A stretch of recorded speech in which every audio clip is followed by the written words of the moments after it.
folks, welcome to the Prepared Homestead. This is Travis. Thank you all for stopping by to watch. Got a little bit of precipitation coming down this morning, but not too much. Any little bit of rain is a good thing, especially this time of the year. And the fact that, it's been much drier, so can't complain. Helps the creek out behind me. Surprisingly, as dry as it's been this year, this little creek has stayed flowing pretty well, so that is always a blessing. Remember when we bought this place, I did some research, and according to records and locals, this creek has not dried up at least in the last 100+ years, so I think we're pretty good on that. Anyways, wanted to get on to a subject that I have covered a few times in the past, and I think it's such a relevant thing and important thing to talk about. We might as well cover it again because things keep changing and we need to stay on top of this. And that is, are we experiencing a slow death, or should we expect some quick collapse? And when I say that, I'm talking about just how everything seems to be falling apart around us. You look at numbers, and especially if you kind of broaden your view, and you see how people aren't wanting to go back to work. We're constantly seeing and hearing more reports that, the job numbers, they look pretty bad because people are quitting work and they just don't want to go back. They're doing whatever, but they're not going back to work. You look at crime rates constantly increasing, mental illness rates constantly increasing, the continual downfall of the economy. I mean, there may be times and days that it looks like that the market is picking up or this is increasing, but overall, it's on a decline. We look at our just general, morality in this country. It's constantly on a decline. Church attendance on a decline. Religious affiliation on a decline.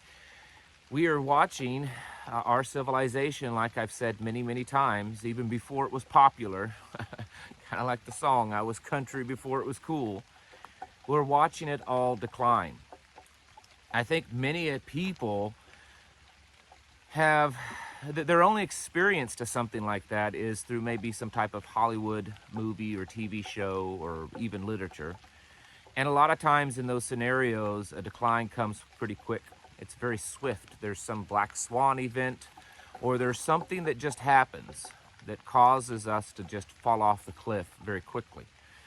And if there's anything that we've learned over the last 3 years, is it's not moving very quick. While there certainly has been a major difference between now and, say, 4 years ago, it does seem that we are just declining at a slow pace.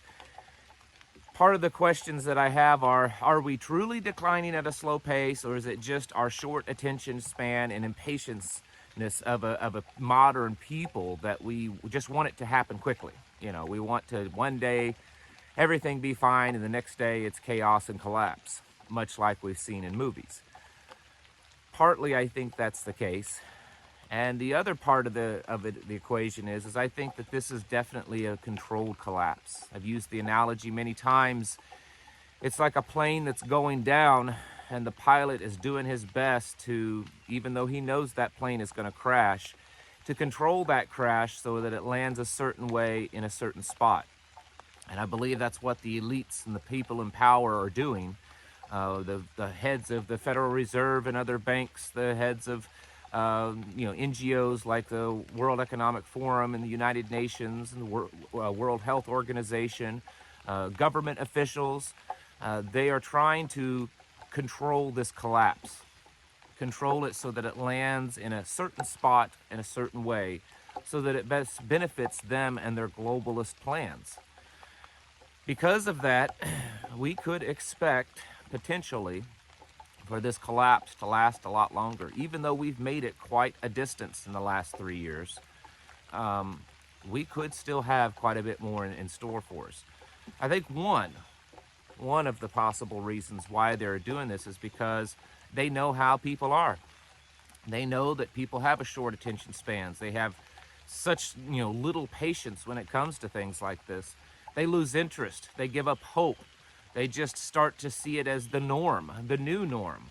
and they don't prepare, and they don't try to come up with some sort of plan to fight back or to plan an alternative for this. Either way, that seems to be what's happening. And for you and I, we have to, again, strengthen our minds, because the psychological wearing down that we are experiencing, where, so many people, and I hear from you all the time, that it's just draining, that this whole collapse, that all the stuff that we're seeing, it's so draining on us. It's draining on our pocketbooks. It's draining on us physically, and it's draining on us mentally and spiritually, because we're ready for the big one to happen tomorrow. We're ready for it. But this being ready in a constant state of readiness on a day-to-day basis, and not know exactly how long we have to stay in this constant state of readiness, can be very draining. And the best that I can tell you is that you just have to hold the line even longer. I think that we are in store for some pretty serious things over the next 6 to 12 months. Will any of those things be the one catalyst, that final straw that breaks the camel's back? I don't know. It's possible. I think the possibility is quite high, but that doesn't mean that it's necessarily going to work out that way. We have to have the endurance to make it to the end, and I believe that's why the scripture says that, why Yeshua said that we must endure to the end. And that endurance isn't always a good thing, okay? It's not always pleasant to endure, okay? If you have ever been in a situation where you have to do that, maybe some of you run or are marathon runners, and you have to have the endurance to make it to the end. That's not always pleasant. You have to pull parts of you out, the strength out of you in places that you never knew was possible, so that you can make it to the end. And that's what we have to do. And so to endure to the end, it means that we're going to go through a lot of ups and downs. We're going to go through times that we just feel like we can't make it anymore, or that this has just gone on too long, that I cannot tolerate just this continual slow death. But we have to. At some point, like I said, there could be that final straw, and we watch everything just fall off the cliff into a complete collapse. It's very possible that that could happen.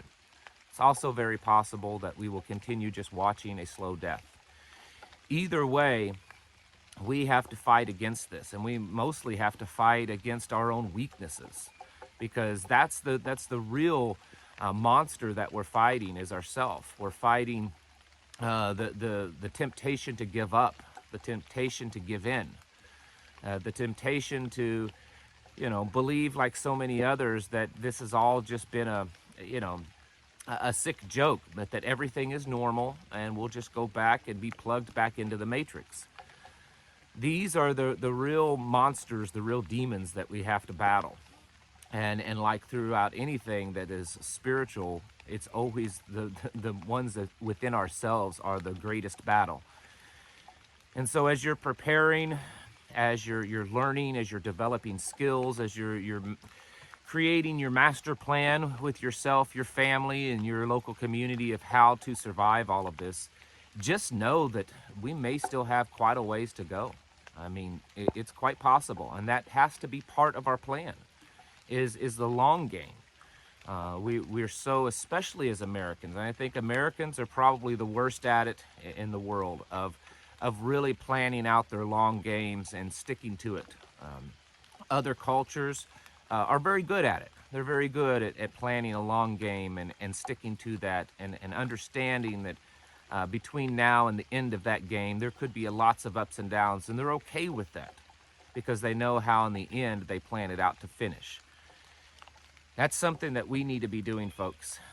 As we're getting our houses in order, as we're working within our local groups, our community, our tribe, our crew, whatever it is, mags, we have to know that there could still be many ups and downs, and there could be times that it seems like things are going back to normal, and maybe we were wrong this time. I believe that's part of their plan. It's part of that slow death. They give us enough of a break every once in a while to start to heal up, to start to, let our guard down and to kind of release a little tension just so that they can hit us again when we're weak.